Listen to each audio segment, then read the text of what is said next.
हाँ जी, तुसी देख रहे हो मेरा YouTube ਚੈਨਲ ਪੰਜਾਬ ਪੰਜਾਬੀ ਅਤੇ ਪੰਜਾਬੀਅਤ। ਅੱਜ ਅਸੀਂ 8ਵੀਂ ਕਲਾਸ ਦਾ ਦੂਜੀ ਭਾਸ਼ਾ ਦਾ ਪਾਠ ਨੰਬਰ 8 ਪੜਾਂਗੇ, ਜਿਹਦਾ ਨਾਮ ਹੈ ਗੋਦੜੀ ਦਾ ਲਾਲ ਯੋਗਰਾਜ, ਜਿਹਦਾ ਲੇਖਕ ਅਮਰੀਕ ਸਿੰਘ ਦਿਆਲ ਹੈ। ਤੇ ਤੁਸੀਂ ਮੇਰਾ YouTube ਚੈਨਲ ਜਰੂਰ ਸਬਸਕ੍ਰਾਈਬ ਕਰੋ ਤਾਂ ਜੋ ਆਉਣ ਵਾਲੀਆਂ ਵੀਡੀਓਜ਼ ਤੇ ਆਉਣ ਵਾਲੇ ਲੈਸਨ ਜਿਹੜੇ ਨੇ ਤੁਹਾਨੂੰ ਆਸਾਨੀ ਨਾਲ ਪ੍ਰਾਪਤ ਹੋ ਸਕਣ। ਪਿਆਰੇ ਵਿਦਿਆਰਥੀਓ, ਸਤਿ ਸ਼੍ਰੀ ਅਕਾਲ। ਇਹ ਜਿਹੜੀ ਤਸਵੀਰ ਤੁਸੀਂ ਦੇਖ ਰਹੇ ਹੋ, ਇਹ ਇੱਕ ਅਜਿਹੇ ਵਿਅਕਤੀ ਦੀ ਹੈ ਜਿਸ ਨੇ ਆਪਣੀ ਮਿਹਨਤ ਸਦਕਾ ਇਹ ਸਿੱਧ ਕਰ ਦਿੱਤਾ ਕਿ ਜੇਕਰ ਕੋਈ ਵਿਅਕਤੀ ਬਹੁਤ ਹੀ ਲਾਚਾਰ ਹੋਵੇ, ਉਹਦੇ ਕੋਲ ਰੋਟੀ ਖਾਣ ਨੂੰ ਵੀ ਪੈਸੇ ਨਾ ਹੋਣ, ਉਹਨੂੰ ਮਿਹਨਤ ਮਜ਼ਦੂਰੀ ਕਰਨੀ ਪਵੇ, ਉਹਦਾ ਕੱਦ ਕਾਠ ਵੀ ਚੰਗਾ ਨਾ ਹੋਵੇ ਤੇ ਉਹਦੇ ਲਈ ਕਈ ਲੋਕ ਕਈ ਤਰ੍ਹਾਂ ਦੀਆਂ ਗੱਲਾਂ ਵੀ ਕਰਨ, ਲੇਕਿਨ ਜੇਕਰ ਅਗਰ ਮਨ ਵਿੱਚ ਤੁਸੀਂ ਦ੍ਰਿੜ ਨਿਸ਼ਚਾ ਕਰ ਲਿਆ ਤਾਂ ਤੁਸੀਂ ਆਪਣੀ ਕਾਮਯਾਬੀ ਨੂੰ ਜ਼ਰੂਰ ਹਾਸਲ ਕਰ ਸਕਦੇ ਹੋ। ਮੈਂ ਗੱਲ ਕਰ ਰਿਹਾ ਸੀ ਤੁਹਾਡੇ 8ਵੀਂ ਜਮਾਤ ਦੇ ਪਾਠ ਨੰਬਰ 8 ਗੋਦੜੀ ਦਾ ਲਾਲ ਯੋਗਰਾਜ ਦੀ। ਤੋ ਚਲੋ ਅਸੀਂ ਇਸ ਨੂੰ ਪੜ੍ਹੀਏ ਤੇ ਸਮਝੀਏ।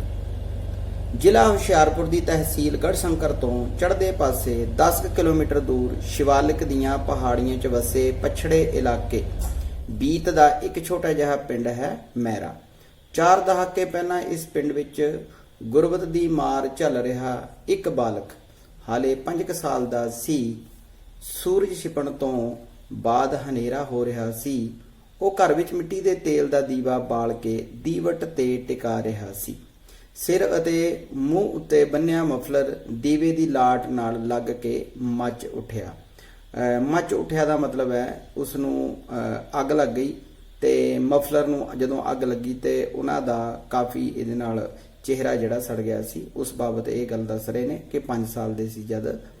ਇਸ ਬਾਲਕ ਦਾ ਮੂੰਹ ਅਤੇ ਸਿਰ ਅੱਗ ਦੀ ਲਪੇਟ ਵਿੱਚ ਆ ਗਏ। ਹਸਪਤਾਲ ਪਹੁੰਚਣ ਤੱਕ 40% ਚਿਹਰਾ ਅਤੇ ਸਿਰ ਦੇ ਵਾਲ ਜਲ ਚੁੱਕੇ ਸਨ। ਅੱਖਾਂ ਦੀ ਰੌਸ਼ਨੀ ਵੀ ਪ੍ਰਭਾਵਿਤ ਹੋ ਗਈ। ਇਹ ਬਾਲਕ ਯੋਗਰਾਜ ਸੀ ਜਿਸ ਨੇ ਗਰੀਬੀ ਭਰੇ ਜੀਵਨ ਵਿੱਚ ਪਹਾੜ ਜਿੱਡੀਆਂ ਔਕੜਾਂ ਦਾ ਸਾਹਮਣਾ ਕਰਦਿਆਂ ਯੂਨੀਅਨ ਪਬਲਿਕ ਸਰਵਿਸ ਕਮਿਸ਼ਨ ਦੀ ਵਕਾਰੀ ਪ੍ਰੀਖਿਆ ਪਾਸ ਕਰਕੇ ਆਪਣੀ ਮਿੱਥੀ ਹੋਈ ਮੰਜ਼ਿਲ ਸਰ ਕਰ ਦਿੱਤੀ। ਤੋ ਤੁਸੀਂ ਦੇਖਦੇ ਹੋ ਕਿ ਪਹਾੜ ਜਿੱਡੀਆਂ ਔਕੜਾਂ ਦਾ ਸਾਹਮਣਾ ਕਰਕੇ ਵੀ, ਮਤਲਬ ਬਹੁਤ ਵੱਡੀਆਂ ਔਕੜਾਂ ਵੀ ਪਾਰ ਕਰਦੇ ਆ। ਤੋ ਭਾਰਤ ਦੀ ਜਿਹੜੀ ਸਭ ਤੋਂ ਵੱਡੀ ਪ੍ਰੀਖਿਆ ਹੈ ਯੂਨੀਅਨ ਪਬਲਿਕ ਸਰਵਿਸ ਕਮਿਸ਼ਨ, ਉਸ ਦੇ ਵਿੱਚ ਇਹਨਾਂ ਨੇ ਕਾਮਯਾਬੀ ਹਾਸਲ ਕਰ ਲਈ ਸੀ। ਯੋਗਰਾਜ ਦਾ ਜਨਮ 15 ਮਈ 1970 ਨੂੰ ਪਿਤਾ ਸ਼੍ਰੀ ਸਰਵਣ ਰਾਮ ਦੇ ਘਰ ਅਤੇ ਮਾਤਾ ਸ਼੍ਰੀਮਤੀ ਜੀਤੋ ਜੀ ਦੀ ਕੁੱਖੋਂ ਹੋਇਆ। ਮੁੱਢਲੀ ਸਿੱਖਿਆ ਪ੍ਰਾਪਤ ਕਰਨ ਲਈ ਪਿੰਡ ਦੇ ਸਰਕਾਰੀ ਪ੍ਰਾਇਮਰੀ ਸਕੂਲ ਵਿੱਚ ਦਾਖਲ ਹੋਇਆ। ਇਸ ਸਕੂਲ ਵਿੱਚ ਮਾਸਟਰ ਜੋਗਿੰਦਰ ਸਿੰਘ ਨੇ ਉਂਗਲੀ ਫੜ ਕੇ ਉਸ ਨੂੰ ਮੰਜ਼ਿਲ ਵੱਲ ਤੋਰਿਆ। ਉਹਨਾਂ ਯੋਗਰਾਜ ਦੀ ਲਿਖਾਈ ਵੱਲ ਵਿਸ਼ੇਸ਼ ਧਿਆਨ ਦਿੰਦਿਆਂ ਪਹਾੜੀਆਂ ਅਤੇ ਗਣਿਤ ਵਿਸ਼ੇ ਵਿੱਚ ਉਸ ਨੂੰ ਨਿਪੁੰਨ ਬਣਾਇਆ। ਤੋ ਜਿਵੇਂ ਕਿ ਆਪਾਂ ਦੇਖਦੇ ਹਾਂ ਕਿ ਲਿਖਾਈ ਸਾਡੀ ਸਾਫ਼ ਹੋਵੇ ਤੇ ਗਣਿਤ ਵੀ ਸਾਡਾ ਅੱਛਾ ਹੋਵੇ ਤੇ ਸਾਡੀ ਪੜ੍ਹਾਈ ਅੱਛੀ ਹੋਵੇ ਤਾਂ ਅਸੀਂ ਕਾਫੀ ਅੱਗੇ ਵਧਣ ਦੀ ਕੋਸ਼ਿਸ਼ ਕਰ ਸਕਦੇ ਹਾਂ ਔਰ ਅਸੀਂ ਕਾਮਯਾਬ ਹੋ ਸਕਦੇ ਹਾਂ। ਤੋ 5ਵੀਂ ਜਮਾਤ ਪਾਸ ਕਰਨ ਉਪਰੰਤ ਸਰਕਾਰੀ ਮਿਡਲ ਸਕੂਲ ਪੰਡੋਰੀ ਬੀਤ ਵਿਖੇ ਦਾਖਲਾ ਲਿਆ। ਬਾਕੀ ਸਹਿਪਾਠੀਆਂ ਵੱਲੋਂ ਕੱਦ, ਮਧਰਾ ਅਤੇ ਜੁੱਸਾ ਕਮਜ਼ੋਰ ਸੀ, ਜਿਸ ਕਰਕੇ ਸਵੇਰ ਦੀ ਸਭਾ ਮੌਕੇ ਮੋਹਰਲੀਆਂ ਕਤਾਰਾਂ ਵਿੱਚ ਖੜਨਾ ਪੈਂਦਾ ਸੀ। ਸਕੂਲ ਦੇ ਬੱਚੇ ਵੱਖ-ਵੱਖ ਨਾਮ ਲੈ ਕੇ ਚੜਾਉਂਦੇ ਸਨ, ਪਰ ਯੋਗਰਾਜ ਆਪਣੀ ਧੁਨ ਵਿੱਚ ਮਗਨ ਰਹਿੰਦਾ। ਨਜ਼ਰ ਘੱਟ ਹੋਣ ਕਾਰਨ ਬਲੈਕ ਬੋਰਡ ਤੇ ਲਿਖਿਆ ਸਾਫ਼ ਦਿਖਾਈ ਨਹੀਂ ਸੀ ਦਿੰਦਾ। ਇਸ ਸਮੱਸਿਆ ਨੂੰ ਕਿਸੇ ਨੇ ਨਹੀਂ ਗੌਲਿਆ। ਗੌਲਿਆ ਦਾ ਇੱਥੇ ਮਤਲਬ ਹੈਗਾ ਵੀ ਕਿਸੇ ਨੇ ਉਸ ਵੱਲ ਧਿਆਨ ਨਹੀਂ ਦਿੱਤਾ। ਆਪਣੇ ਨਾਲ ਵਾਲੇ ਤੱਪੜ ਉੱਤੇ ਬੈਠਦੇ ਸਾਥੀਆਂ ਦੀਆਂ ਕਾਪੀਆਂ ਤੋਂ ਉਤਾਰਾ ਕਰਕੇ ਉਹ ਲਿਖ ਲੈਂਦਾ। ਤੱਪੜ ਦਾ ਮਤਲਬ ਹੈ ਉਹ ਚਟਾਈਆਂ ਜਿਹਦੇ ਉੱਤੇ ਬੱਚੇ ਪਹਿਲਾਂ ਬੈਠਦੇ ਹੁੰਦੇ ਸੀ, ਕਿਉਂਕਿ ਸਾਡਾ ਦੇਸ਼ ਕਾਫੀ ਗਰੀਬ ਸੀ ਤੇ ਬੈਂਚ ਵਗੈਰਾ ਨਹੀਂ ਸੀ ਹੁੰਦੇ, ਤੇ ਸਰਕਾਰੀ ਸਕੂਲਾਂ ਦੇ ਵਿੱਚ ਤਾਂ ਹੋਰ ਵੀ ਜ਼ਿਆਦਾ ਕੰਮ ਖਰਾਬ ਸੀ। ਤਾਂ ਅੱਗੇ ਚੱਲਦੇ ਹਾਂ। ਘਰ ਦੀ ਗਰੀਬੀ ਕਾਰਨ ਯੋਗਰਾਜ ਕਿਤਾਬਾਂ ਵੀ ਨਹੀਂ ਸੀ ਖਰੀਦ ਸਕਦਾ। ਸਰਦੇ ਪੁੱਜਦੇ ਘਰਾਂ ਦੇ ਮੁੰਡੇ, ਸਰਦੇ ਪੁੱਜਦੇ ਦਾ ਮਤਲਬ ਜਿਹੜੇ ਪੈਸੇ ਵਾਲੇ ਬੰਦੇ ਸੀ, ਉਹਨਾਂ ਦੇ ਮੁੰਡੇ ਕਿਤਾਬਾਂ ਤਾਂ ਦੇ ਦਿੰਦੇ, ਪਰ ਬਦਲੇ ਵਿੱਚ ਸਕੂਲ ਤੋਂ ਘਰ ਲਈ ਮਿਲਿਆ ਉਹਨਾਂ ਦਾ ਸਾਰਾ ਕੰਮ ਯੋਗਰਾਜ ਨੂੰ ਹੀ ਕਰਨਾ ਪੈਂਦਾ। ਸਾਰੇ ਵਿਸ਼ਿਆਂ ਦਾ ਦੁੱਗਣਾ ਕੰਮ ਕਰਨਾ ਯੋਗਰਾਜ ਨੂੰ ਬੜਾ ਰਾਸ ਆਇਆ। ਨਾਲੋਂ ਨਾਲ ਦੁਹਰਾਈ ਹੁੰਦੀ ਰਹੀ। ਇਸੇ ਸਕੂਲ ਤੋਂ ਅਪਗ੍ਰੇਡ ਹੋਣ ਉਪਰੰਤ 10ਵੀਂ ਜਮਾਤ 1986 ਵਿੱਚ ਪਾਸ ਕੀਤੀ। ਸਕੂਲ ਦੇ ਹੈਡਮਾਸਟਰ ਸ੍ਰੀ ਜੋਗਿੰਦਰ ਸਿੰਘ ਜੀ ਉਸ ਵੇਲੇ ਅੰਗਰੇਜ਼ੀ ਪੜ੍ਹਾਉਂਦੇ ਸਨ। ਯੋਗਰਾਜ ਮੰਨਦਾ ਹੈ ਕਿ ਅੰਗਰੇਜ਼ੀ ਵਿਸ਼ੇ ਵਿੱਚ ਪਰਿਪੱਕਤਾ ਉਹਨਾਂ ਨੂੰ ਹੈਡਮਾਸਟਰ ਜੋਗਿੰਦਰ ਸਿੰਘ ਕਰਕੇ ਹੀ ਆਈ। 10ਵੀਂ ਜਮਾਤ ਵਿੱਚ ਪੜ੍ਹਦੇ ਸਮੇਂ ਯੋਗਰਾਜ ਦਾ 2 ਕੱਚੇ ਕੋਠਿਆਂ ਵਾਲਾ ਘਰ ਹੋਇਆ ਕਰਦਾ ਸੀ, ਭਾਵ ਕਾਫੀ ਗਰੀਬੀ ਸੀ। ਮੰਜੀ ਦੇ ਪਾਵੇ ਉੱਤੇ ਧਰਿਆ ਮਿੱਟੀ ਦੇ ਤੇਲ ਵਾਲਾ ਦੀਵਾ ਸਾਰੀ ਰਾਤ ਜਗਦਾ ਰਹਿੰਦਾ। ਤੇ ਇੱਕ ਵਾਰੀ ਦੀ ਘਟਨਾ ਇਹ ਦੱਸਦੇ ਨੇ ਕਿ ਇੱਕ ਦਿਨ ਅੱਧੀ ਰਾਤ ਵੇਲੇ ਪੜ੍ਹਦੇ ਪੜ੍ਹਦੇ ਪਤਾ ਹੀ ਨਹੀਂ ਲੱਗਿਆ ਕਿ ਕਦੋਂ ਨੀਂਦ ਆ ਗਈ। ਮੰਜੀ ਤੇ ਪਈਆਂ ਕਿਤਾਬਾਂ ਅੱਗ ਦੀ ਲਪੇਟ ਵਿੱਚ ਆ ਗਈਆਂ। ਕਿਸੇ ਨੇਕ ਦਿਲ ਅਧਿਆਪਕ ਨੇ ਦੁਬਾਰਾ ਖਰੀਦ ਕੇ ਦਿੱਤੀਆਂ। ਤੇ ਦੇਖੋ ਤੁਸੀਂ ਕਿੰਨੀ ਉਹਨਾਂ ਨੂੰ ਦਿੱਕਤ ਆ ਰਹੀ ਹੈ। ਤੋ 1986 ਵਿੱਚ 10ਵੀਂ ਦੀ ਪੜ੍ਹਾਈ ਤੋਂ ਬਾਅਦ ਘਰ ਦੀ ਆਰਥਿਕ ਹਾਲਤ ਵੱਧ ਤੋਂ ਬੱਤਰ ਹੋ ਚੁੱਕੀ ਸੀ। ਮਤਲਬ ਕਹਿਣ ਦਾ ਵੀ ਹੋਰ ਵੀ ਜ਼ਿਆਦਾ ਕੰਮ ਖਰਾਬ ਹੋ ਗਿਆ, ਮਤਲਬ ਪੈਸਾ ਹੋਰ ਵੀ ਘਟ ਗਿਆ। ਅਗਾਂਹ ਪੜ੍ਹਨ ਦੀ ਇੱਛਾ ਸੀ, ਪਰ ਗੜਸ਼ੰਕਰ ਤੋਂ ਨੇੜੇ ਇਲਾਕੇ ਵਿੱਚ ਕੋਈ ਵੀ ਹਾਇਰ ਸੈਕੰਡਰੀ ਸਕੂਲ ਨਹੀਂ ਸੀ। ਅਗਲੇਰੀ ਪੜ੍ਹਾਈ ਦਾ ਕੋਈ ਹੀਲਾ ਵਸੀਲਾ ਨਾ ਬਣਿਆ। ਇਸ ਤੋਂ ਬਾਅਦ ਯੋਗਰਾਜ ਦੀ ਜ਼ਿੰਦਗੀ ਦਾ ਲੰਮਾ ਸੰਘਰਸ਼ ਸ਼ੁਰੂ ਹੋਇਆ। 1986 ਵਿੱਚ ਫਗਵਾੜਾ ਵਿੱਚ ਨੇੜੇ ਜਗਤਪੁਰ ਜੱਟਾਂ ਦੀ ਦਾਣਾ ਮੰਡੀ ਦੀ ਵਿੱਚ ਮਜ਼ਦੂਰੀ ਦਾ ਕੰਮ ਸ਼ੁਰੂ ਕੀਤਾ। ਇਸ ਮੰਡੀ ਵਿੱਚ ਕਣਕ ਅਤੇ ਝੋਨੇ ਦੀ ਛੜਾਈ ਅਤੇ ਭਰਾਈ ਦਾ ਕੰਮ ਮੌਸਮੀ ਹੁੰਦਾ ਸੀ। ਗੱਭਰੂ ਹੋਣ ਕਰਕੇ ਮਜ਼ਦੂਰੀ ਚੰਗੀ ਮਿਲ ਜਾਂਦੀ ਸੀ। ਇਸ ਤੋਂ ਬਾਅਦ 3 ਮਹੀਨੇ ਸੈਲਰਾਂ ਵਿੱਚ ਕੰਮ ਮਿਲ ਜਾਂਦਾ ਸੀ। ਇਹ ਕੰਮ ਉਹ ਲਗਾਤਾਰ 10 ਸਾਲ ਤੱਕ ਕਰਦਾ ਰਿਹਾ। ਤੁਸੀਂ ਦੇਖੋ ਕਿੱਡਾ ਲੰਮਾ ਸਮਾਂ ਉਸਨੇ ਇਸ ਕੰਮ ਦੇ ਲਈ ਲਾਇਆ। ਇਸ ਕੰਮ ਤੋਂ ਇਲਾਵਾ ਨੇੜਲੀਆਂ ਖੱਡਾਂ ਤੋਂ ਪੱਥਰ ਇਕੱਠੇ ਕਰਨੇ ਅਤੇ ਰੋੜੀ ਕੁੱਟ ਕੇ ਟਰੱਕ ਭਰਨ ਦਾ ਕੰਮ ਕਰਨਾ। ਜਦੋਂ ਇਹ ਕੰਮ ਰੁਕ ਜਾਂਦੇ ਤਾਂ ਯੋਗਰਾਜ ਕਿਤੇ ਨਾ ਕਿਤੇ ਰਾਜ ਠੇਕੇ ਤੇ ਮਜ਼ਦੂਰੀ ਦਾ ਕੰਮ ਕਰ ਲੈਂਦਾ, ਜਿਸ ਨਾਲ 15 ਰੁਪਏ ਦਿਹਾੜੀ ਬਣ ਜਾਂਦੀ। ਮਨ ਦੇ ਕਿਸੇ ਨਾ ਕਿਸੇ ਕੋਨੇ ਵਿੱਚ ਪੜ੍ਹਾਈ ਕਰਕੇ ਕੁਝ ਬਣਨ ਦੀ ਜਿਹੜੀ ਇੱਛਾ ਸੀ ਉਹ ਅਜੇ ਵੀ ਉਹਨਾਂ ਦੇ ਅੰਦਰ ਮੌਜੂਦ ਰਹੀ। 1988 ਵਿੱਚ ਪ੍ਰਾਈਵੇਟ ਤੌਰ ਤੇ 11ਵੀਂ ਜਮਾਤ ਦਾ ਦਾਖਲਾ ਭਰਿਆ। ਜਦੋਂ ਨਤੀਜਾ ਆਇਆ ਤਾਂ ਇੱਕ ਵਿਸ਼ੇ ਦੀ ਕੰਪਾਰਟਮੈਂਟ ਸੀ। ਅਗਲੇ ਸਾਲ 1990 ਵਿੱਚ 12ਵੀਂ ਜਮਾਤ ਪ੍ਰਾਈਵੇਟ ਤੌਰ ਤੇ ਪਾਸ ਤਾਂ ਕਰ ਲਈ, ਪਰ 11ਵੀਂ ਪਾਸ ਨਾ ਹੋਣ ਕਰਕੇ ਫਿਰ ਪਿਛਲੀ ਜਮਾਤ ਵਿੱਚ ਵਾਪਸ ਆਉਣਾ ਪਿਆ। 1991 ਵਿੱਚ ਦੁਬਾਰਾ 50% ਅੰਕਾਂ ਨਾਲ 11ਵੀਂ ਪਾਸ ਕੀਤੀ ਅਤੇ ਅਗਲੇ ਸਾਲ 12ਵੀਂ। 1993 ਵਿੱਚ ITI ਨੰਗਲ ਤੋਂ ਡਰਾਫਟਸਮੈਨ ਸਿਵਲ ਦਾ ਡਿਪਲੋਮਾ ਕੀਤਾ।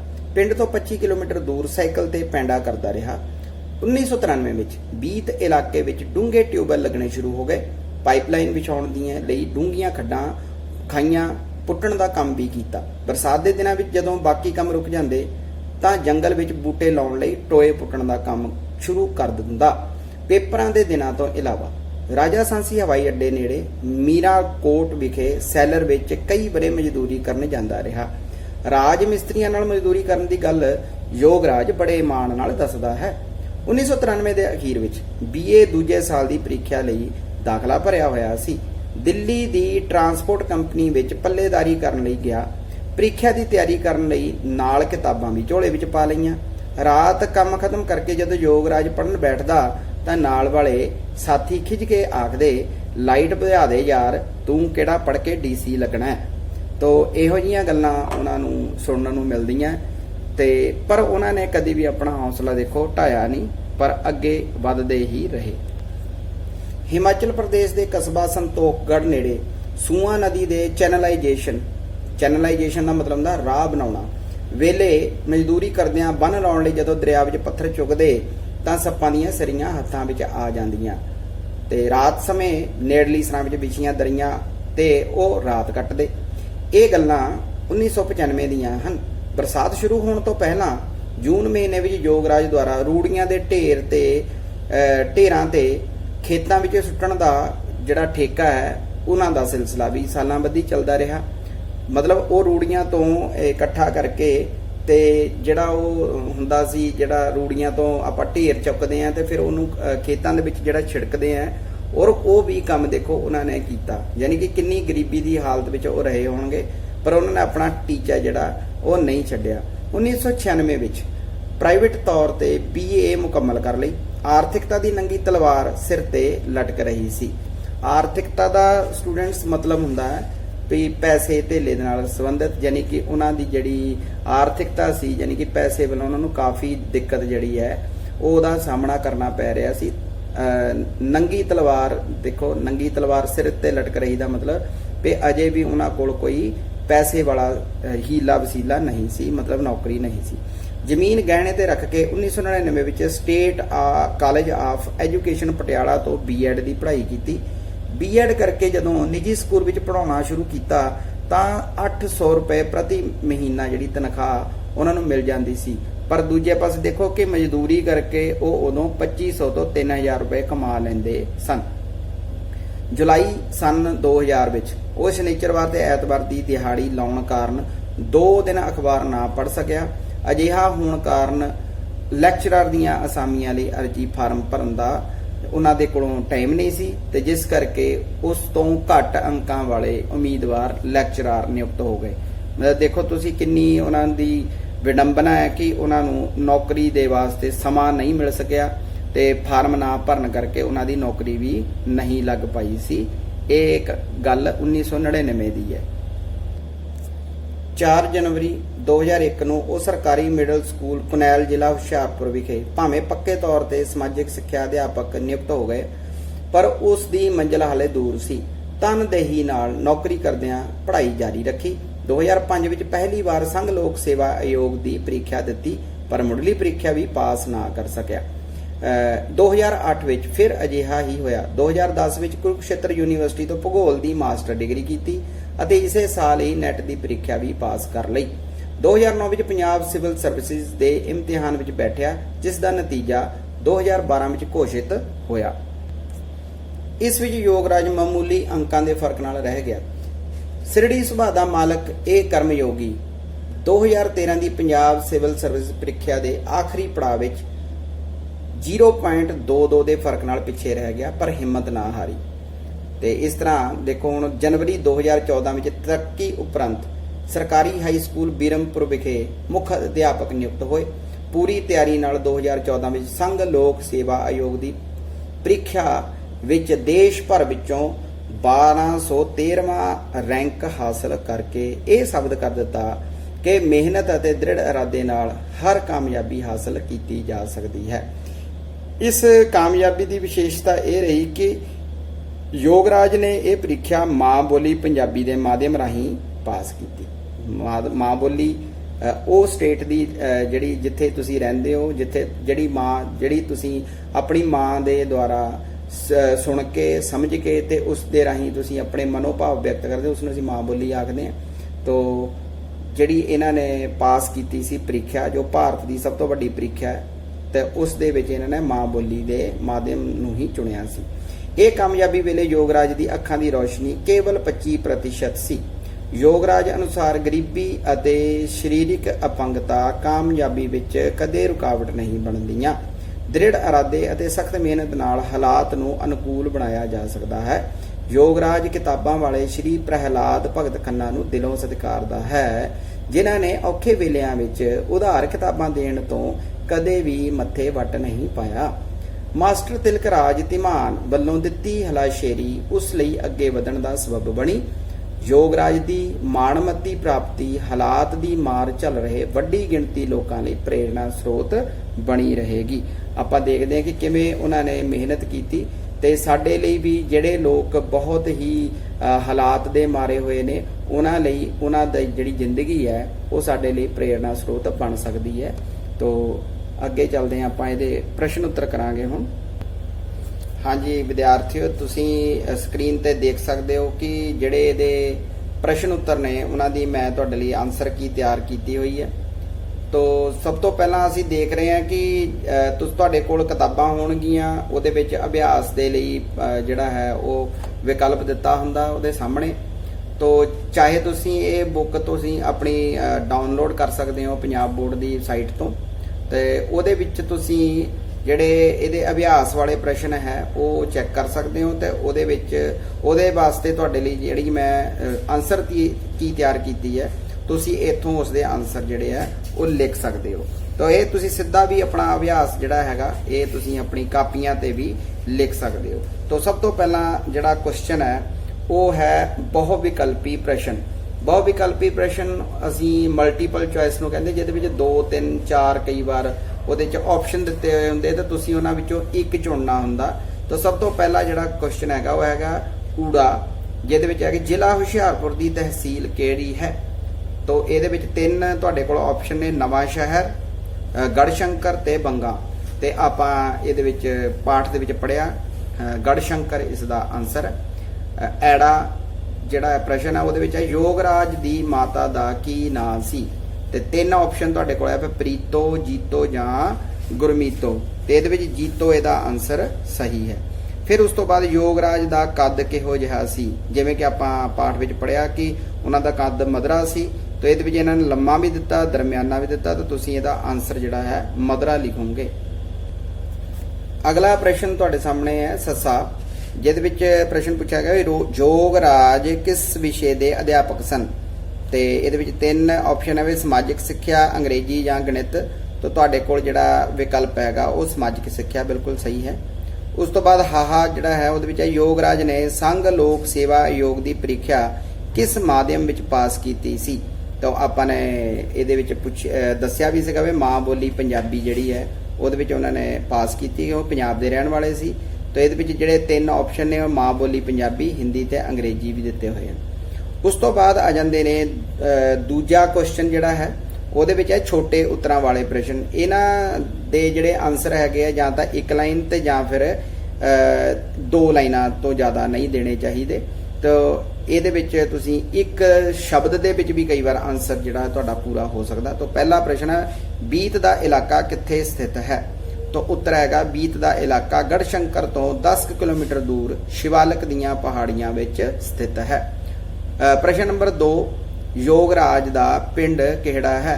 ਤਾਂ ਅਸੀਂ ਦੇਖਿਆ ਸੀ ਉਹਦੇ ਵਿੱਚ ਕਿ ਯੋਗਰਾਜ ਦਾ ਜਿਹੜਾ ਪਿੰਡ ਹੈ ਉਹ ਸ਼ਿਵਾਲਿਕ ਦੀਆਂ ਪਹਾੜੀਆਂ ਦੇ ਵਿੱਚ ਉਹਦਾ ਬੀਤ ਦਾ ਇੱਕ ਪਿਛੜਿਆ ਹੋਇਆ ਇਲਾਕਾ ਸੀ, ਉਹਦਾ ਨਾਮ ਸੀ ਮਹਿਰਾ। ਤਾਂ ਤੁਸੀਂ ਮਹਿਰਾ ਵੀ ਲਿਖ ਸਕਦੇ ਹੋ, ਤਾਂ ਉੱਥੋਂ ਤੁਸੀਂ ਇਹ ਵੀ ਆਨਸਰ ਦੇ ਸਕਦੇ ਹੋ। ਹਾਂਜੀ, ਇਸ ਤੋਂ ਅਗਲਾ ਪ੍ਰਸ਼ਨ ਹੈ ਯੋਗਰਾਜ ਦਾ ਜਨਮ ਕਦੋਂ ਹੋਇਆ। ਉੱਤਰ ਹੈਗਾ 15 ਮਈ 1970 ਨੂੰ। ਪ੍ਰਸ਼ਨ ਨੰਬਰ 4 ਕਿਸਨੇ ਯੋਗਰਾਜ ਨੂੰ ਉਂਗਲੀ ਫੜ ਕੇ ਮੰਜ਼ਿਲ ਵੱਲ ਤੋਰਿਆ। ਇਹਦਾ ਉੱਤਰ ਹੈਗਾ ਮਾਸਟਰ ਜੋਗਿੰਦਰ ਸਿੰਘ ਨੇ। ਤੇ ਪੰਜਵਾਂ ਪ੍ਰਸ਼ਨ ਜਿਹੜਾ ਹੈ ਉਹ ਹੈ ਯੋਗਰਾਜ ਪ੍ਰਹਿਲਾਦ ਭਗਤ ਖੰਨਾ ਦਾ ਸਤਿਕਾਰ ਕਿਉਂ ਕਰਦਾ ਸੀ। ਤਾਂ ਉੱਤਰ ਹੈਗਾ ਕਿਉਂਕਿ ਉਸਨੇ ਉਸ ਨੂੰ ਕਦੇ ਕਿਤਾਬਾਂ ਉਧਾਰ ਦੇਣ ਤੋਂ ਨਾ ਨਹੀਂ ਸੀ ਕੀਤੀ। ਇਸ ਤੋਂ ਬਾਅਦ ਅਗਲੇ ਜਿਹੜੇ ਪ੍ਰਸ਼ਨ ਨੇ ਉਹ 30 ਤੋਂ 40 ਸ਼ਬਦਾਂ ਵਾਲੇ ਨੇ, ਜਿਨ੍ਹਾਂ ਨੂੰ ਅਸੀਂ ਸੰਖੇਪ ਉੱਤਰਾਂ ਵਾਲੇ ਪ੍ਰਸ਼ਨ ਕਹਾਂਗੇ। ਸਭ ਤੋਂ ਪਹਿਲਾ ਪ੍ਰਸ਼ਨ ਯੋਗਰਾਜ ਦਾ ਜੀਵਨ ਕਿਹੋ ਜਿਹਾ ਸੀ। ਉੱਤਰ ਯੋਗਰਾਜ ਦਾ ਜੀਵਨ ਗਰੀਬੀ, ਮੁਸ਼ਕਲਾਂ ਤੇ ਮਿਹਨਤ ਮੁਸ਼ੱਕਤ ਨਾਲ ਭਰਿਆ ਹੋਇਆ ਸੀ। ਉਹ ਦ੍ਰਿੜ ਇਰਾਦੇ ਵਾਲਾ ਸੀ, ਇਸ ਕਰਕੇ ਅਪੰਗਤਾ ਉਸ ਦੇ ਰਾਹ ਵਿੱਚ ਰੁਕਾਵਟ ਨਾ ਬਣ ਸਕੀ ਤੇ ਉਹ ਆਪਣੀ ਉੱਚੀ ਮੰਜ਼ਿਲ ਉੱਤੇ ਪਹੁੰਚ ਗਿਆ। ਦੂਸਰਾ ਪ੍ਰਸ਼ਨ ਹੈ ਯੋਗਰਾਜ ਦੇ ਮਾਤਾ ਪਿਤਾ ਦਾ ਕੀ ਨਾਂ ਸੀ। ਉੱਤਰ ਯੋਗਰਾਜ ਦੇ ਪਿਤਾ ਦਾ ਨਾਮ ਸ਼੍ਰੀ ਸਰਵਣਰਾਮ ਤੇ ਮਾਤਾ ਦਾ ਨਾਮ ਸ਼੍ਰੀਮਤੀ ਜੀਤੋ ਸੀ। ਹਾਂਜੀ, ਪ੍ਰਸ਼ਨ ਨੰਬਰ 3 ਹੈ ਜੀ ਯੋਗਰਾਜ ਛੋਟੀ ਉਮਰ ਵਿੱਚ ਕੀ ਕੰਮ ਕਰਦਾ ਸੀ। ਤੇ ਇਹਦਾ ਉੱਤਰ ਹੈਗਾ ਯੋਗਰਾਜ ਛੋਟੀ ਉਮਰ ਵਿੱਚ ਜਗਤਪੁਰ ਜੱਟਾਂ ਦੀ ਮੰਡੀ ਵਿੱਚ ਕਣਕ ਤੇ ਝੋਨੇ ਦੀ ਛੜਾਈ ਤੇ ਭਰਾਈ ਦਾ ਕੰਮ ਕਰਨ ਤੋਂ ਇਲਾਵਾ ਸੈਲਰਾਂ ਵਿੱਚ ਕੰਮ ਕਰਦਾ ਸੀ। ਛੜਾਈ ਅਸੀਂ ਉਸ ਨੂੰ ਕਹਿੰਦੇ ਜਿਹਦੇ ਵਿੱਚ ਜਿਹੜੇ ਚੌਲਾਂ ਦੇ ਜਿਹੜੇ ਫੱਕ ਹੈਗੀ ਉਸ ਨੂੰ ਅਲੱਗ ਕੀਤਾ ਜਾਂਦਾ ਤੇ ਫਿਰ ਉਹਨਾਂ ਨੂੰ ਭਰਿਆ ਵੀ ਜਾਂਦਾ, ਤੇ ਸੈਲਰਾਂ ਦੇ ਵਿੱਚ ਇਹ ਕੰਮ ਹੁੰਦਾ। ਇਸ ਤੋਂ ਇਲਾਵਾ ਉਸ ਨੇ ਪੱਥਰ ਇਕੱਠੇ ਕਰਨ, ਰੋੜੀ ਕੁੱਟ ਕੇ ਟਰੱਕ ਭਰਨ ਤੇ ਰਾਜ ਮਿਸਤਰੀਆਂ ਨਾਲ ਮਜ਼ਦੂਰੀ ਦਾ ਕੰਮ ਵੀ ਕੀਤਾ। ਇਸ ਤੋਂ ਇਲਾਵਾ ਉਹ ਪਾਈਪਾਂ ਵਿਛਾਉਣ ਤੇ ਬੂਟੇ ਲਾਉਣ ਲਈ ਟੋਏ ਵੀ ਪੁੱਟਦਾ ਰਿਹਾ। ਪ੍ਰਸ਼ਨ ਨੰਬਰ 4 ਹੈ ਸੰਤੋਖਗੜ੍ਹ ਵਿਖੇ ਉਸਨੇ ਕਿਸ ਕੰਮ ਦਾ ਠੇਕਾ ਲਿਆ। ਤਾਂ ਉੱਤਰ ਵਿੱਚ ਸੰਤੋਖਗੜ੍ਹ ਵਿੱਚ ਉਸਨੇ ਰੂੜੀਆਂ ਦੇ ਢੇਰ ਭਰ ਕੇ ਖੇਤਾਂ ਵਿੱਚ ਸੁੱਟਣ ਦਾ ਠੇਕਾ ਲਿਆ ਸੀ। ਤੇ ਆਖਰੀ ਪ੍ਰਸ਼ਨ ਹੈ ਦ੍ਰਿੜ ਵਿਸ਼ਵਾਸ ਨਾਲ ਕਿਹੜੀ ਚੀਜ਼ ਕਦੋਂ ਜ਼ਿੰਦਗੀ ਵਿੱਚ ਰੁਕਾਵਟ ਨਹੀਂ ਬਣਦੀ ਸਪਸ਼ਟ ਕਰੋ। ਤੇ ਇਸ ਪੰਜਵੇਂ ਪ੍ਰਸ਼ਨ ਦਾ ਉੱਤਰ ਹੈਗਾ ਜੀ ਦ੍ਰਿੜ ਵਿਸ਼ਵਾਸ ਨਾਲ ਗਰੀਬੀ ਅਤੇ ਅਪੰਗਤਾ ਕਦੇ ਜ਼ਿੰਦਗੀ ਦੀ ਤਰੱਕੀ ਵਿੱਚ ਰੁਕਾਵਟ ਨਹੀਂ ਬਣਦੀ। ਇਸ ਤੋਂ ਬਾਅਦ ਸਾਡਾ ਪ੍ਰਸ਼ਨ ਨੰਬਰ 4 ਆ ਜਾਂਦਾ ਵਾਕਾਂ ਵਿੱਚ ਵਰਤੋ। ਤਾਂ ਸਭ ਤੋਂ ਪਹਿਲਾ ਸ਼ਬਦ ਹੈਗਾ ਜੀ ਔਕੜਾਂ। ਔਕੜਾਂ ਦਾ ਮਤਲਬ ਹੁੰਦਾ ਮੁਸ਼ਕਲਾਂ। ਤਾਂ ਇਹਦੇ ਵਿੱਚ ਆਪਾਂ ਇਹਦਾ ਵਾਕ ਬਣਾਵਾਂਗੇ, ਯੋਗ ਰਾਜ ਨੂੰ ਬਚਪਨ ਵਿੱਚ ਕਈ ਔਕੜਾਂ ਦਾ ਸਾਹਮਣਾ ਕਰਨਾ ਪਿਆ। ਦੂਸਰਾ ਸ਼ਬਦ ਹੈਗਾ ਸਰਦੇ ਪੁੱਜਦੇ, ਯਾਨੀ ਕਿ ਖਾਂਦੇ ਪੀਂਦੇ ਜਾਂ ਅਮੀਰਾਂ ਦੀ ਗੱਲ ਕੀਤੀ ਜਾਵੇ, ਅਮੀਰ ਬੰਦਿਆਂ ਦੀ ਗੱਲ ਕੀਤੀ ਹੋਈ ਹੈ। ਤਾਂ ਇਸ ਦਾ ਵਾਕ ਹੈਗਾ, ਯੋਗ ਰਾਜ ਨੂੰ ਸਰਦੇ ਪੁੱਜਦੇ ਘਰਾਂ ਦੇ ਮੁੰਡੇ ਕਿਤਾਬਾਂ ਦੇ ਦਿੰਦੇ ਸਨ। ਅਗਲਾ ਸ਼ਬਦ ਹੈਗਾ ਅਸਾਮੀ, ਜਿਹਦਾ ਅਰਥ ਹੁੰਦਾ ਸੇਵਾ ਜਾਂ ਨੌਕਰੀ। ਉਸਨੇ ਲੈਕਚਰਰ ਦੀ ਅਸਾਮੀ ਲਈ ਫਾਰਮ ਭਰਿਆ। ਚੌਥਾ ਸ਼ਬਦ ਹੈਗਾ ਸਿਲਸਿਲਾ, ਜਿਹਦਾ ਮਤਲਬ ਹੁੰਦਾ ਲੜੀ ਜਾਂ ਤਰਤੀਬ। ਤੋ ਯੋਗ ਰਾਜ ਦੁਆਰਾ ਰੂੜੀਆਂ ਦੇ ਢੇਰ ਭੜ ਕੇ ਖੇਤਾਂ ਵਿੱਚ ਸੁੱਟਣ ਦਾ ਠੇਕਾ ਲੈਣ ਦਾ ਜੋ ਸਿਲਸਿਲਾ ਹੈ ਕਈ ਸਾਲ ਚੱਲਦਾ ਰਿਹਾ, ਮਤਲਬ ਲਗਾਤਾਰ ਕੰਮ ਕਰਦੇ ਰਹਿਣਾ।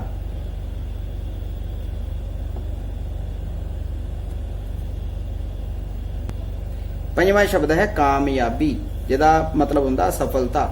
ਮਿਹਨਤ ਕਰਨ ਵਾਲੇ ਨੂੰ ਹਰ ਕੰਮ ਵਿੱਚ ਕਾਮਯਾਬੀ ਮਿਲਦੀ ਹੈ। ਆਖਰੀ ਸ਼ਬਦ ਛੇਵਾਂ ਜਿਹੜਾ ਹੈ ਉਹ ਹੈ ਸਬੱਬ, ਯਾਨੀ ਕਿ ਕਾਰਨ। ਤਾਂ ਮਾਸਟਰ ਤਿਲਕ ਰਾਜ ਧੀਮਾਨ ਵੱਲੋਂ ਦਿੱਤੀ ਹੱਲਾਸ਼ੇਰੀ ਯੋਗ ਰਾਜ ਲਈ ਅੱਗੇ ਵਧਣ ਦਾ ਸਬੱਬ ਬਣੀ। ਹਾਂਜੀ ਬੱਚਿਓ, ਤੁਹਾਡਾ ਜਿਹੜਾ ਪੰਜਵਾਂ ਕੁਐਸਚਨ ਹੈਗਾ ਉਹ ਹੈ ਖਾਲੀ ਸਥਾਨ ਭਰੋ। ਤਾਂ ਇਹਦੇ ਵਿੱਚ ਪਹਿਲਾ ਜਿਹੜਾ ਹੈਗਾ ਉਹ ਹੈ ਸੂਰਜ ਛਿਪਣ ਤੋਂ ਬਾਅਦ ਡੈਸ਼ ਹੋ ਗਿਆ ਸੀ। ਤਾਂ ਇਹਦਾ ਆਨਸਰ ਹੈਗਾ ਹਨੇਰਾ। ਦੂਜਾ ਹੈ ਯੋਗ ਰਾਜ ਦਾ ਜਨਮ ਡੈਸ਼ ਦੀ ਕੁੱਖੋਂ ਹੋਇਆ। ਤਾਂ ਸ਼੍ਰੀਮਤੀ ਜੀਤੋ ਇਸ ਦਾ ਆਨਸਰ ਆਏਗਾ। ਤੀਸਰਾ ਹੈ ਡੈਸ਼ ਤੇ ਲਿਖਿਆ ਸਾਫ਼ ਦਿਖਾਈ ਨਹੀਂ ਸੀ ਦਿੰਦਾ। ਤਾਂ ਉੱਤਰ ਹੈਗਾ ਇਹਦੇ ਚ ਬਲੈਕ ਬੋਰਡ, ਕਿਉਂਕਿ ਉਹਨਾਂ ਦੀ ਨਜ਼ਰ ਘੱਟ ਸੀ, ਇਸ ਕਰਕੇ ਬਲੈਕ ਬੋਰਡ ਤੇ ਲਿਖਿਆ ਸਾਫ਼ ਦਿਖਾਈ ਨਹੀਂ ਸੀ ਦਿੰਦਾ। ਚੌਥਾ ਹੈ ਹਿਮਾਚਲ ਪ੍ਰਦੇਸ਼ ਦੇ ਕਸਬਾ ਡੈਸ਼ ਵਿਖੇ ਮਜ਼ਦੂਰੀ ਕੀਤੀ। ਤਾਂ ਉਸ ਕਸਬੇ ਦਾ ਨਾਮ ਸੀ ਸੰਤੋਖਗੜ੍ਹ। ਤਾਂ ਪੰਜਵਾਂ ਹੈਗਾ ਠੇਕੇ ਤੇ ਮਜ਼ਦੂਰੀ ਦਾ ਕੰਮ ਲੈਂਦਾ ਜਿਸ ਨਾਲ ਡੈਸ਼ ਦਿਹਾੜੀ ਬਣ ਜਾਂਦੀ। ਤਾਂ ਉੱਤਰ ਇਹਦਾ ਸੀਗਾ 15 ਰੁਪਏ। ਇਸ ਤੋਂ ਬਾਅਦ ਤੁਹਾਡੇ ਅਗਲੇ ਜਿਹੜੇ ਸ਼ਬਦ ਨੇ ਉਹ ਹੈ ਵਚਨ ਬਦਲੋ। ਤਾਂ ਗਰੀਬ ਸ਼ਬਦ ਦਾ ਜਿਹੜਾ ਵਚਨ ਹੈ ਉਹ ਹੈ ਗਰੀਬਾਂ, ਰੌਸ਼ਨੀ ਦਾ ਰੌਸ਼ਨੀਆਂ, ਪਹਾੜਾਂ ਦਾ ਪਹਾੜੇ। ਉਸ ਤੋਂ ਬਾਅਦ ਅਖਬਾਰ, ਅਖਬਾਰ ਦਾ ਬਹੁਵਚਨ ਹੁੰਦਾ ਅਖਬਾਰਾਂ। ਤੇ ਸਹਿਪਾਠੀ ਦਾ ਜਿਹੜਾ ਬਹੁਵਚਨ ਹੁੰਦਾ ਉਹ ਹੈ ਸਹਿਪਾਠੀਆਂ। ਅੱਗੇ ਬੱਚਿਓ ਆ ਜਾਂਦੇ ਨੇ ਸਾਡੇ 6ਵਾਂ ਕੁਐਸਚਨ ਲਿੰਗ ਬਦਲੋ। ਤੋ ਜਿਹੜੇ ਚ ਪੁਲਿੰਗ ਦਿੱਤੇ ਹੋਏ ਆ ਤਾਂ ਉਸ ਤੋਂ ਬਾਅਦ ਉਸਦੇ ਇਸਤਰੀ ਲਿੰਗ ਲਿਖਣੇ ਨੇ। ਸਭ ਤੋਂ ਪਹਿਲਾਂ ਹੈ ਸ਼੍ਰੀਮਾਨ। ਸ਼੍ਰੀਮਾਨ ਦਾ ਜਿਹੜਾ ਇਸਤਰੀ ਲਿੰਗ ਹੈ ਉਹ ਸ਼੍ਰੀਮਤੀ। ਅਧਿਆਪਕ ਦਾ ਅਧਿਆਪਕਾ, ਕਵੀ ਦਾ ਕਵਿਤਰੀ, ਤੇ ਬਾਲਕ ਦਾ ਬਾਲਿਕਾ। ਬੱਚਾ ਦਾ ਜਿਹੜਾ ਲਿੰਗ ਹੈ ਪੁਲਿੰਗ, ਜਦੋਂ ਅਸੀਂ ਉਸ ਨੂੰ ਇਸਤਰੀ ਲਿੰਗ ਬਣਾਉਂਦੇ ਤਾਂ ਬੱਚਾ ਦਾ ਬੱਚੀ ਸ਼ਬਦ ਬਣੇਗਾ। ਹਾਂਜੀ, ਪਾਠ 8 ਦਾ ਜਿਹੜਾ ਆਖਰੀ ਜਿਹੜਾ 7ਵਾਂ ਕੁਐਸਚਨ ਹੈ ਉਹ ਹੈ ਹੇਠ ਲਿਖੇ ਸ਼ਬਦਾਂ ਨੂੰ ਹਿੰਦੀ ਅਤੇ ਅੰਗਰੇਜ਼ੀ ਵਿੱਚ ਲਿਖੋ। ਤਾਂ ਇਹਦੇ ਵਿੱਚ ਤੁਹਾਡੇ ਪੰਜਾਬੀ ਦੇ ਵਿੱਚ ਸ਼ਬਦ ਲਿਖੇ ਹੋਏ ਉਸ ਨੂੰ ਤੁਸੀਂ ਹਿੰਦੀ ਤੇ ਅੰਗਰੇਜ਼ੀ ਵਿੱਚ ਲਿਖਣਾ। ਜਿਵੇਂ ਪਹਿਲਾ ਸ਼ਬਦ ਹੈ ਭਾਰਤ, ਜਿਸ ਨੂੰ ਆਪਾਂ ਹਿੰਦੀ ਦੇ ਵਿੱਚ ਭਾਰਤ ਕਹਿੰਦੇ ਆ ਤੇ ਅੰਗਰੇਜ਼ੀ ਵਿੱਚ ਉਸ ਨੂੰ ਇੰਡੀਆ ਕਿਹਾ ਜਾਂਦਾ ਹੈ। ਇਸ ਤਰ੍ਹਾਂ ਹੀ ਰਾਤ ਨੂੰ ਅਸੀਂ ਹਿੰਦੀ ਵਿੱਚ ਵੀ ਰਾਤ ਹੀ ਆਖਦੇ ਆ ਤੇ ਪਰ ਉਹਨੂੰ ਅੰਗਰੇਜ਼ੀ ਦੇ ਵਿੱਚ ਅਸੀਂ ਨਾਈਟ ਆਖਦੇ ਆ। ਇਸ ਤਰ੍ਹਾਂ ਹੀ ਹਸਪਤਾਲ ਨੂੰ ਹਿੰਦੀ ਦੇ ਵਿੱਚ ਹਸਪਤਾਲ ਕਿਹਾ ਜਾਂਦਾ ਹੈ ਤੇ ਇੰਗਲਿਸ਼ ਵਿੱਚ ਅਸੀਂ ਉਸ ਨੂੰ ਹਸਪੀਟਲ ਆਖਦੇ ਆ। ਇਸ ਤੋਂ ਇਲਾਵਾ ਬਲੈਕ ਬੋਰਡ, ਬਲੈਕ ਬੋਰਡ ਨੂੰ ਹਿੰਦੀ ਵਿੱਚ ਵੀ ਆਪਾਂ ਬਲੈਕ ਬੋਰਡ ਹੀ ਲਿਖਦੇ ਆ ਤੇ ਅੰਗਰੇਜ਼ੀ ਵਿੱਚ ਵੀ ਉਸ ਨੂੰ ਬਲੈਕ ਬੋਰਡ ਹੀ ਲਿਖਿਆ ਜਾਂਦਾ। ਸਮੱਸਿਆ ਨੂੰ ਹਿੰਦੀ ਵਿੱਚ ਵੀ ਸਮੱਸਿਆ ਕਹਿੰਦੇ ਆ ਤੇ ਪਰ ਅੰਗਰੇਜ਼ੀ ਵਿੱਚ ਉਸ ਨੂੰ ਪ੍ਰੋਬਲਮ ਕਹਿੰਦੇ ਨੇ। ਨਤੀਜਾ ਆਖਰੀ ਸ਼ਬਦ ਹੈ ਜਿਸ ਦਾ ਹਿੰਦੀ ਦੇ ਵਿੱਚ ਅਨੁਵਾਦ ਕਰੀਏ ਤਾਂ ਉਹ ਪਰਿਣਾਮ ਹੁੰਦਾ ਤੇ ਅੰਗਰੇਜ਼ੀ ਵਿੱਚ ਅਸੀਂ ਉਸ ਨੂੰ ਰਿਜ਼ਲਟ ਆਖਦੇ ਹਾਂ। ਇਹ ਤੁਹਾਡਾ ਲੈਸਨ ਨੰਬਰ 8 ਦੇ ਸਾਰੇ ਕੁਐਸਚਨ ਹੋ ਗਏ। ਅਗਲੇ ਲੈਸਨ ਵਿੱਚ ਮਿਲਾਂਗੇ। Thank you.